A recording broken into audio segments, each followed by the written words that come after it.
कि सुन पगली के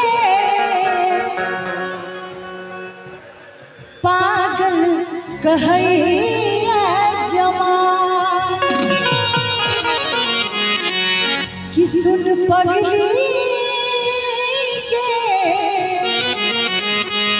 पागल कहैया जवान।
जो इश्क करने वाले अगर भूल जाए, अगर इश्क करने वाले भूल जाए तो उसको दोबारा भुलाया नहीं करते हैं।